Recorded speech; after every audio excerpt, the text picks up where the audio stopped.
the origin, the meaning, the purpose, I think it's important to start in the basics.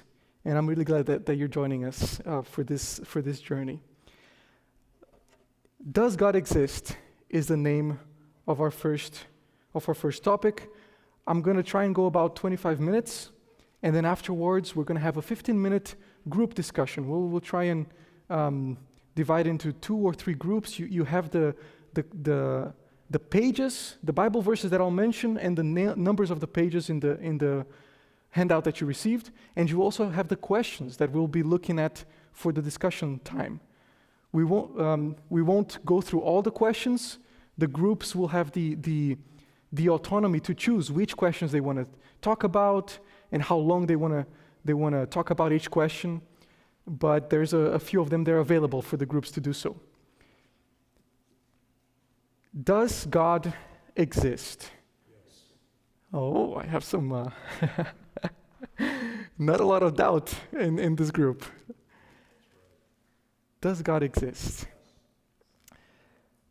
I want to start by mentioning 3 of the strongest claims, the strongest arguments against the existence of God. Is that all right? Can I start with throwing some curveballs at you this evening? And I'll mention the 3 that really stand out, whether they're the most common or whether they really pose strong questions to our faith. The first strong argument against God that I want to mention is that God, instead of being the creator of the universe, of the earth, of human beings, no. The claim is humans created God, not vice versa. Humans, back in ancient days, they didn't know exactly how the world worked. They didn't know why it rained, why there was thunder and lightning. So they created God to fill these gaps in the understanding of human beings. Another reason why humans created God is so that they could find comfort in negative thoughts. Nobody likes to think about death. Nobody likes to think about bills, about the salary that I'm getting paid, and it's not enough. So I'm going to invent the idea or the notion of God so that I can find some relief after I die. I'm going to be in heaven. I'm going to be in a place where I'm going to have a lot of money. And it's almost like a scam. If somebody were to come to you and tell you, well, in a couple of years, I'm going to give you all the money you want. I'm going to give you a mansion of gold. I'm going to give you perfect health. If somebody were to come to you and tell you that, right away you'd be like, yeah, you're missing some screws. You're trying to scam me. And the other reason why humans created God is to enforce obedience and social control. Basically, when a child is misbehaving, you tell them, you may be hiding a secret from me. Oh, I heard this so many times from my mom. You may be hiding a secret from me, but God sees everything. Or you're an employer, and your employees are not working so well. They're not happy with their salary, and you tell them, well, don't worry. When you get to heaven, you're gonna get your reward. So you get your employees to work a little harder. In other words, the notion that humans created God is the notion that God is nothing more than a fairy tale. God is as real as Santa Claus is. He knows when you're asleep. He sees when you're awake. He knows if you've been good or bad. And if we stop believing in Santa Claus when we're about 8, 9 years old, why is it that we still believe in God? And it is not only naive, to use a nice word, it is not only naive or childish to believe in God, it is anti-scientific. Because science is trying to advance humanity, advance knowledge, and here is this group of believers that say, no, we don't understand what it is, we don't know how things work, it must be God. And many times, I'm going to have to give credit to this argument in one sense. Many times, Christianity has repressed questions and doubts about God. So in one sense, there is value in the argument of saying that, oh, Christians, they are lazy, they are not so clever, they just accept the unknown. And I think it is important for us as Christians to welcome questions, to welcome doubts. Because if God does exist, if the object of our faith is real, if He is all-powerful, if He is all-knowing, if He is all-loving, then He can handle my doubts. He can handle my questions. This brings us to the second claim, and these ones are going to be a little quicker. The second claim is, if God is all-loving, and if He is all-powerful, then why is there so much evil and suffering in this world? That is maybe the most common one, maybe the one that we hear the most. And we'll tackle it Sunday evening, so I won't say a lot about that tonight. I'll see you on Sunday evening. And the third one is, if God wants a relationship with us, if God is all-loving, if God is all-powerful, if God wants a relationship with us, then why is He invisible? Why is He silent? Why doesn't He just come out, show Himself, unequivocal proof, here I am God, I am the Lord, you can believe in me.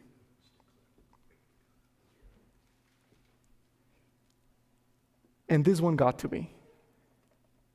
This one really got to me. There was a period in my life when I was very upset with God. And I questioned, I wondered, why just a little proof, a little miracle here, somebody catches it on a camera, on an iPhone video. Why don't you just a little bit more? Why? And the argument says, if God wants a relationship, then why is He playing hide and seek with human beings? Why is He playing hide and seek with His creation? Why would He require faith instead of just giving a clear evidence? And my friends, it is a privilege for me to say that even this, which I consider the strongest claims against the existence of God, even these claims, they were not able to waver or diminish or make me give up my belief in the existence of God. And it gives me comfort, it gives me a privilege to say that if the best atheist argument cannot stand against the evidence of the existence of God, then that puts us in a good place as Christians.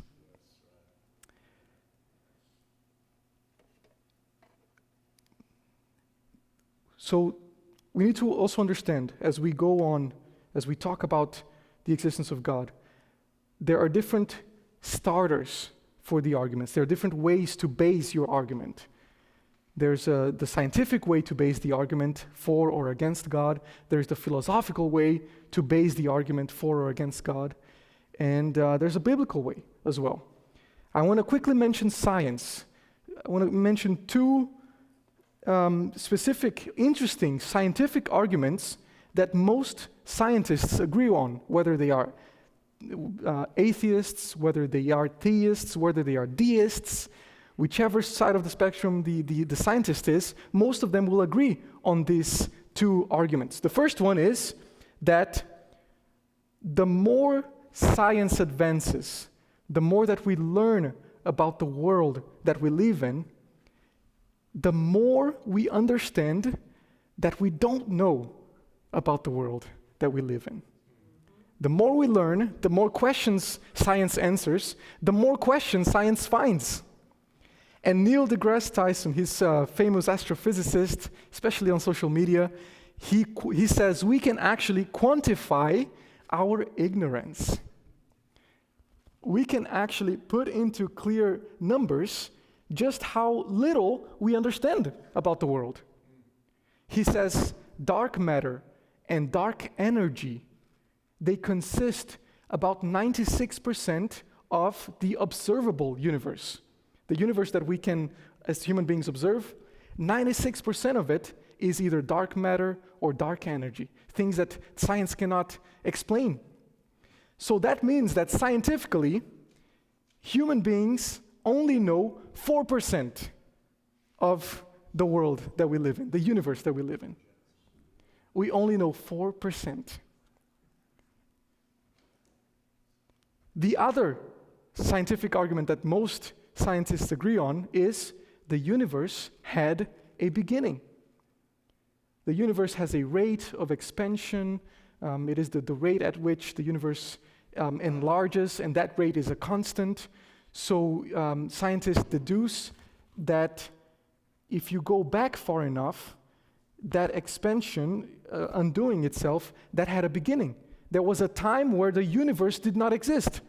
There was a time when space, time, and matter did not exist. And here we see Stephen Hawking saying, almost everyone now believes that the universe and time itself had a beginning, and he calls it the Big Bang. The universe had a beginning in time, and he calls it the Big Bang. So, how it began is actually outside of the realm of science. Science cannot actually prove how the universe began, because scientists can't go back and observe what happened during that time. And for argument's sake, neither can religion. Because we can also not go back and observe how the universe began.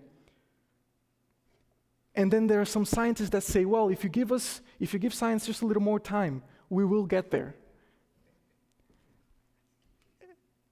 And that sounds a little bit like faith, huh?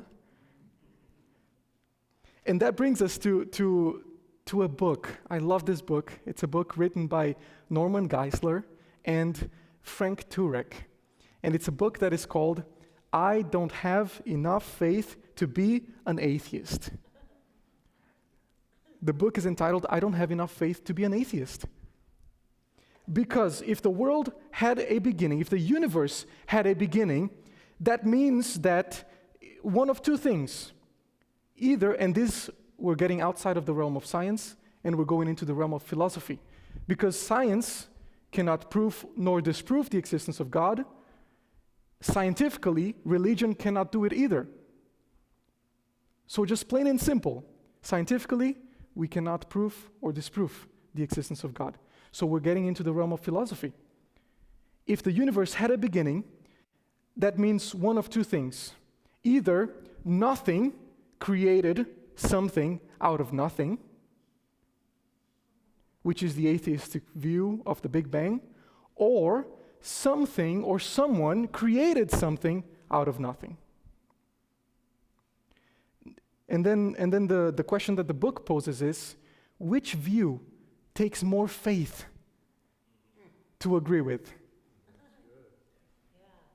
That somebody created something out of nothing, or that nothing created itself out of nothing? Which takes more faith? Something cannot come from nothing. Matter cannot come from non-matter. Life cannot come from non-life. So if there was a time where nothing existed, for something to exist, there must have been an uncaused cause. There must have been an uncreated creator. Psalm 19 verse 1 says, "Since what may be known about God is plain to them, because God has made it plain to them. For since the creation of the world, God's invisible qualities, His eternal power, His divine nature, since the creation of the world, these invisible qualities have been clearly seen. They have been understood from what has been made, so that people are without excuse. Romans 1:19 and 20 says, through creation, we can see clearly, without excuse, God's eternal power and divine nature. Every single day, every living thing is an evidence that design has a designer.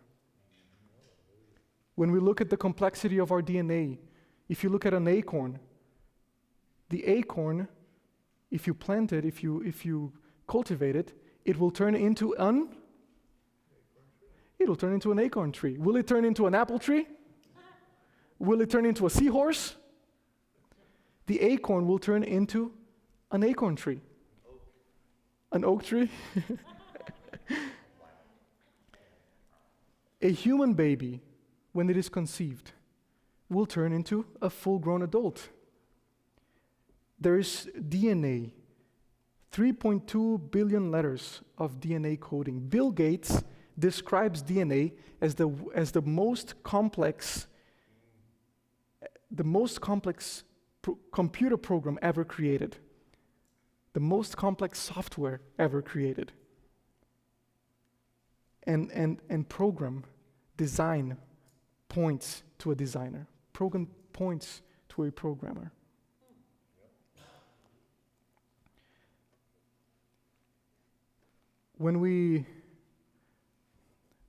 This is another good one.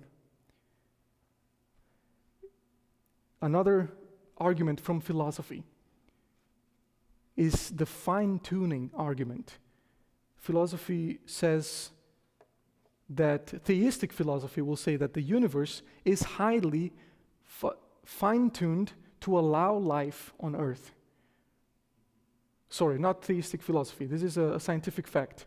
The universe is fine-tuned. It's like there was somebody in a control room twitching the buttons, and if one little thing was not set right, this universe would not exist, or it would not allow life to exist.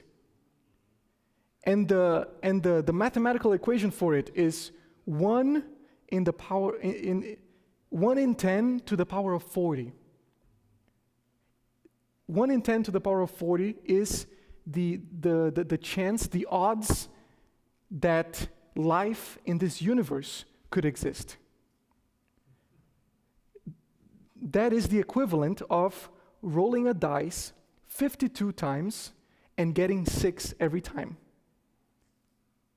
The first try. It's so many. If I were to say it's this percentage that life on Earth or that life in the universe could exist, if we were to put it on a percentage, there would not be enough zeros in half of the observable universe to see the one. There would be so many zeros, you would never be able to see that one. It's virtually zero. It's like throwing a TNT. It's throwing a grenade into an auto body shop and expecting a Ferrari to come out of the equation. Because of the laws that we can observe, the law of the expansion of the universe, the law of gravity related to the law of the atoms that we have, the distance of the Earth to the sun. You've heard this argument before, a little bit closer, a little bit further, it would not allow for life. The same thing with the distance to the moon, the distance to the nearest star, the speed of the rotation of the Earth, the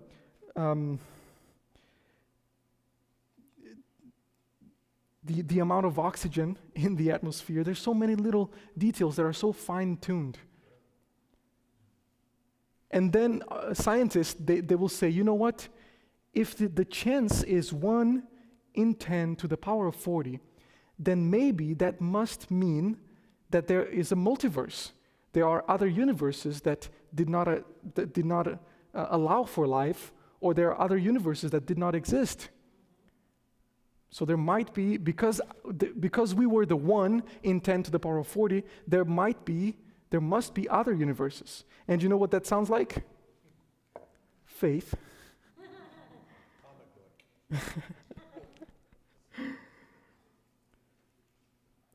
So, somebody designed, if the universe is highly fine-tuned, it means one of two things. Somebody designed it to be there, it is an intentional design, or it wasn't designed at all. It just happened out of mindless chance.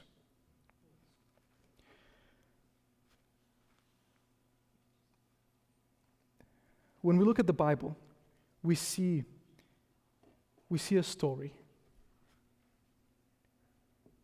Although the Bible is the subject of scientific fields like archaeology, like history, like theology, the Bible is not a science book.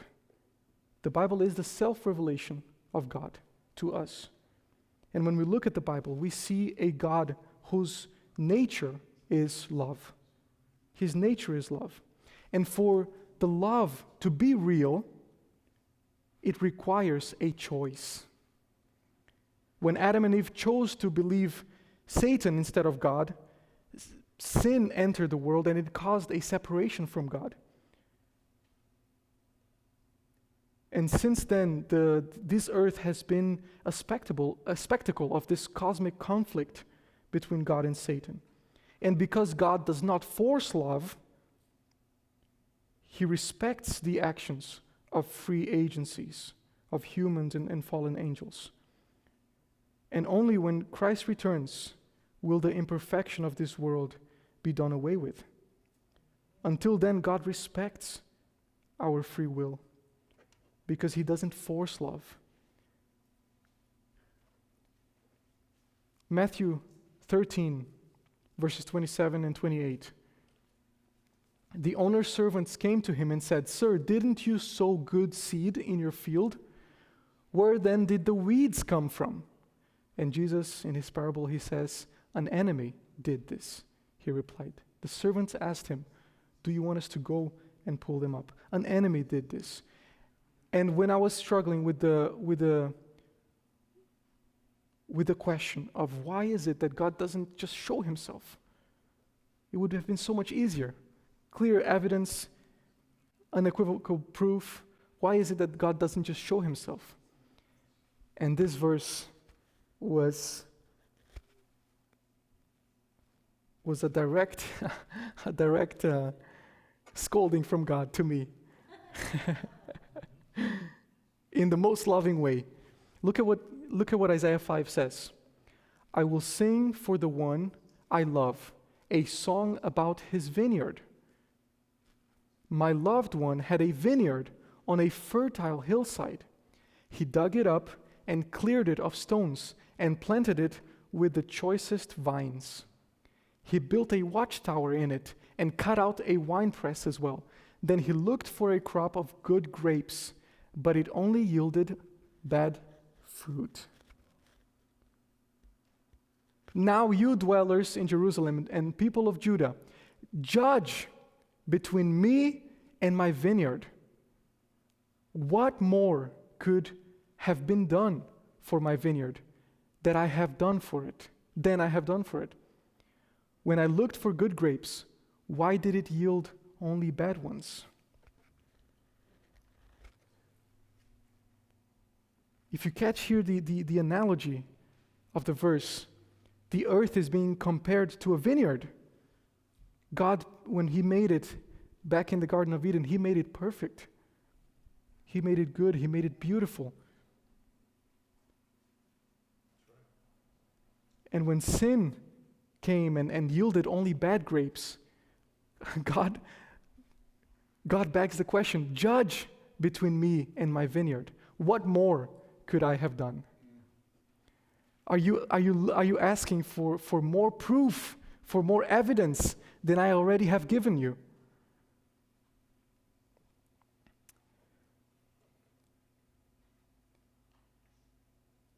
So when we come to the conclusion, does God exist? Theists will say, absolutely yes. The revelation that God has given through His creation, through the experience that I have with Him, God is absolutely real. An agnostic might say, maybe, I don't know. A theist or even an anti-theist will say, absolutely not. there is no evidence for God. But then the real question becomes, what evidence do you need to see in order for God to exist? What evidence do you need to see? Today it's almost like it's a trend to be an atheist. Just like religion approaches this topic with the bias that God exists, there's a lot of science that approaches the topic with the bias that God does not exist. They come from that hypothesis. So the studies, they will follow the hypothesis. What evidence do you need to see in order for God to exist? It's not a matter of lack of evidence for God's existence. It is really the evidence for the resistance of the human beings. If Christianity were true, would you believe it? Or maybe not Christianity, because sadly, part of Christianity has misrepresented the character of God. But if it is true that Jesus died and resurrected, would you follow him?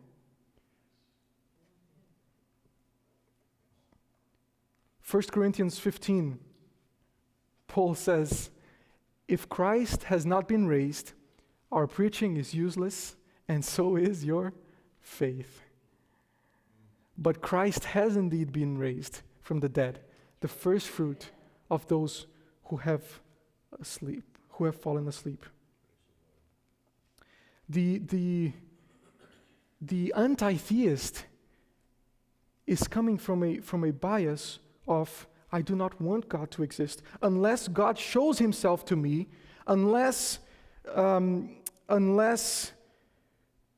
he answers my prayers, unless he rescues me from, or my loved ones from this disease that we're experiencing, unless he rescues me from this injustice that I'm going through right now, he cannot be God. Unless I can fully understand God, he must not exist. And what that really says is, I am God over my own life. At this point, it's not about the reality of God. It's not a matter of understanding the existence of God. It's really the pride of the heart of the human being. The same pride that started this whole cosmic conflict.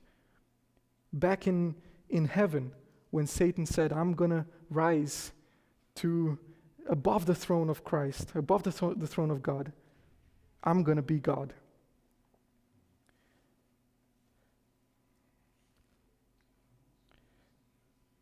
John 17:3 says, now this is eternal life, that they may know you, the only true God, and Jesus Christ, whom you have sent.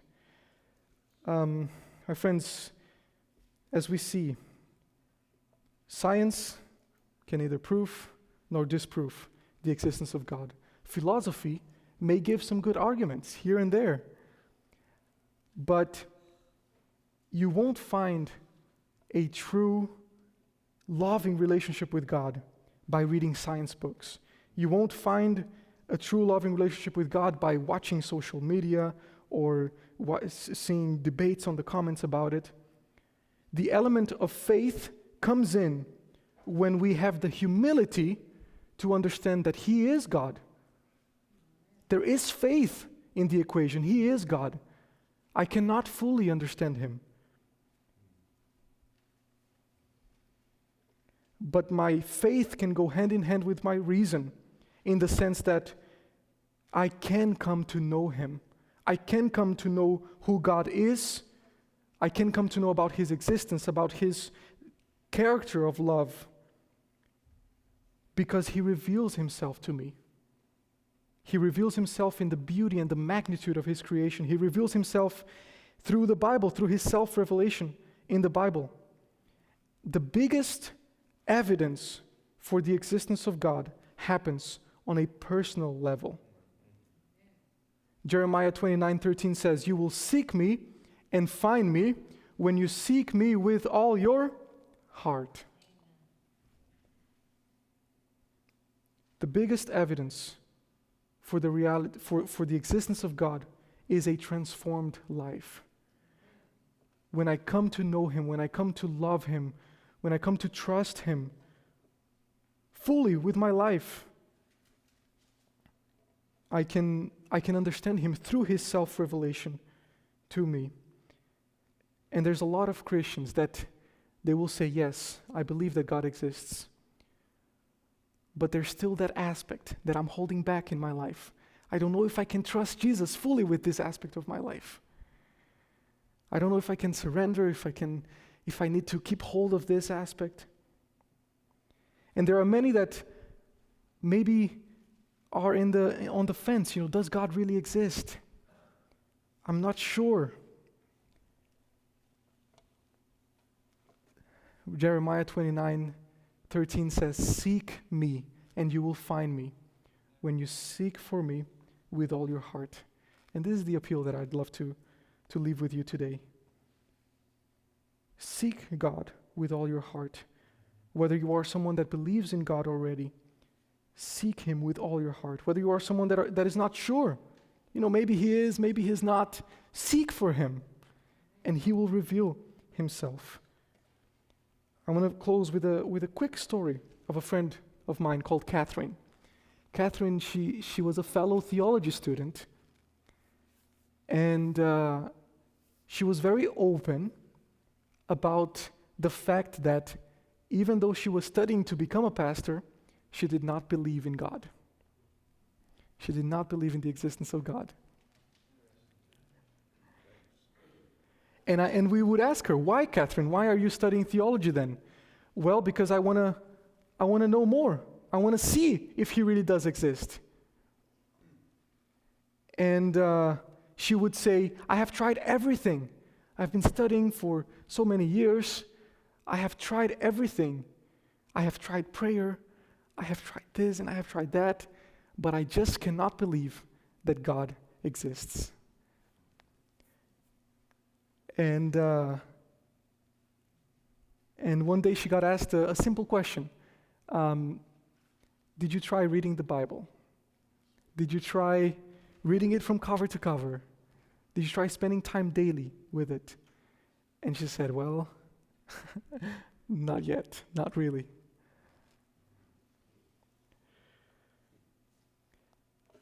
Seek me and you will find me when you seek for me, when you seek me with all your heart. I'd like to open it up for the discussion groups at the moment. We can take 10 minutes. We can have a couple of leaders, maybe 3 groups, and we can go through some of these questions together. Which questions, again, and how long you're spending on each question is up to the discussion group leader. And the question that the group finds more interesting to discuss, to talk about, and we can take a couple minutes for it.